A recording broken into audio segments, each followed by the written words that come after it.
Olá, pessoal do sétimo ano, tudo bem? Vamos dar continuidade à nossa aula de História, no capítulo 3, e nós estamos estudando sobre o Renascimento, já falamos sobre a crise no cristianismo, né? E hoje, especificamente, nós vamos falar sobre a Contra-Reforma. Bom, na aula passada nós fizemos um destaque, né, para a Reforma Protestante com Martinho Lutero, que seguia, né, os ensinamentos de Santo Agostinho, mas chega no século XVI, ele começa a discordar daquilo que a igreja pregava como sendo verdade absoluta, como a venda das indulgências, por exemplo, né? Um fato que deixava Lutero muito insatisfeito, começa a repudiar as atitudes da igreja, enfim. Depois dele a gente tem Calvino, falamos sobre João Calvino, que também era francês, né, e que a princípio se identificou com as ideias de Lutero, mas era muito era muito rígido, né? Tinha a cabeça muito fechada, acreditava que somente as verdades ensinadas por eles que seriam as verdades absolutas. E nós aprendemos na disciplina de história que as verdades elas são sempre muito relativas, né? O que é bom para um pode não ser bom para outro. Daí o grande questionamento da humanidade, as grandes questões, os grandes problemas políticos são oriundos justamente dessas discordâncias. A Igreja Anglicana, né, criada por Henrique VIII, que rompe com o Papa e cria a igreja dele. Com isso tudo, a Igreja foi perdendo fiéis. E a igreja tem que encontrar um jeito, né, de neutralizar esse crescimento daquilo que nós chamamos de protestantismo.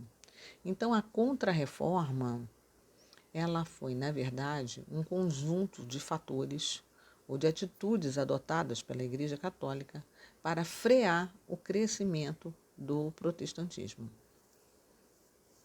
E esse crescimento ele foi rápido, né?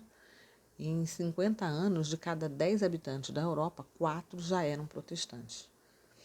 Então, o que a igreja ela vai fazer para tentar fazer a captação desses clientes de volta para dentro da igreja, né?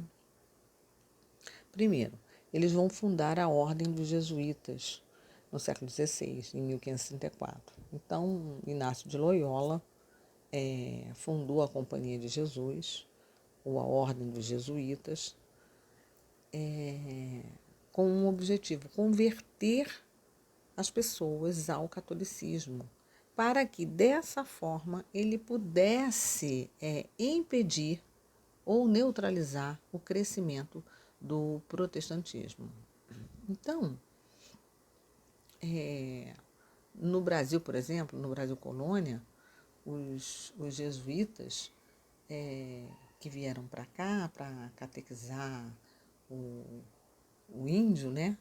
Ou seja, ele pegava as crianças porque eles acreditavam e criaram muitos colégios religiosos. Até hoje nós temos muitos colégios com fundamentação na Igreja Católica, Santo Agostinho, Colégio Santo Inácio, né? E tantos outros, São Vicente, tantos outros aqui no Rio, com base nesses ensinamentos. Ou seja, criaram escolas porque eles entendiam que seria muito mais fácil catequizar, ou seja, ensinar a criança os ensinamentos, os valores da Igreja Católica, mais do que os adultos. Além disso, eles vão fortalecer os tribunais de Inquisição. Então, os tribunais de Inquisição estavam com as suas atividades reduzidas porque eles condenavam e matavam inúmeras pessoas que discordavam dos valores e dos ensinamentos, dos dogmas da igreja, ou seja, eram aqueles os considerados hereges. Então, a Contra-Reforma ela vai recuperar uma parte desses fiéis e também parte do poder da Igreja Católica que havia ficado muito abalado. Ainda no século XVI,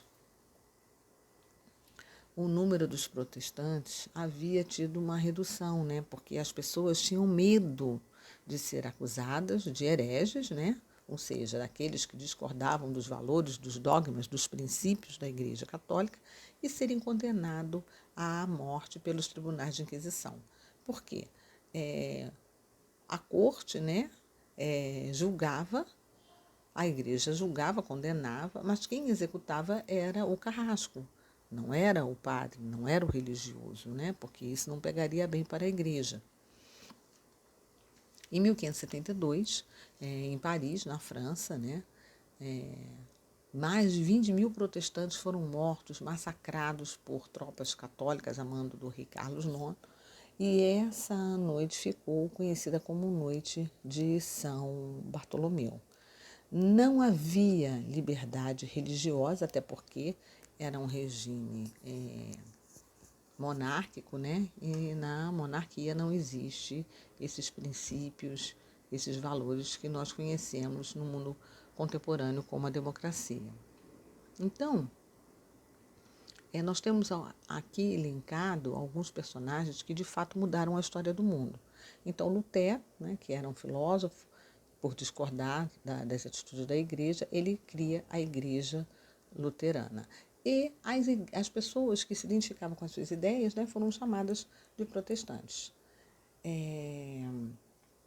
Henrique VIII, que era inglês, né, e assumiu o trono em 1509, não tendo apoio do Papa, né, porque ele queria anular o casamento dele com a esposa, que por sinal era prima do Papa Clemente VII, né, mais um motivo para ele não aprovar a anulação do casamento.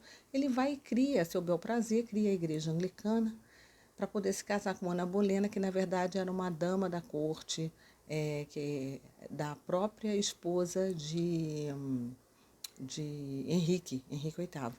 Então, eles já tinham um caso, um envolvimento amoroso, enfim. Acaba com um final muito ruim. No final, ele acaba mandando matar ela também. Enfim, Henrique VIII era um homem assim um tanto quanto problemático. João Calvino, né, também político religioso, que discordou da igreja e vai para a Suíça, vai fugido, né? Tinha opiniões muito radicais quanto à moral, quanto à religião, era contra a dança, contra o canto, enfim. Era um homem com uma índole muito difícil, né? Mandava queimar as pessoas vivas, aquelas pessoas que discordavam dos seus valores religiosos, ele acusava de bruxaria, enfim. Então, eu quero sugerir para vocês o exercício de versos número 6, do número 16 ao número 31, e como atividade devolutiva número 3 vai ficar uma pesquisa sobre a reforma protestante. Ok? Um ótimo estudo para vocês.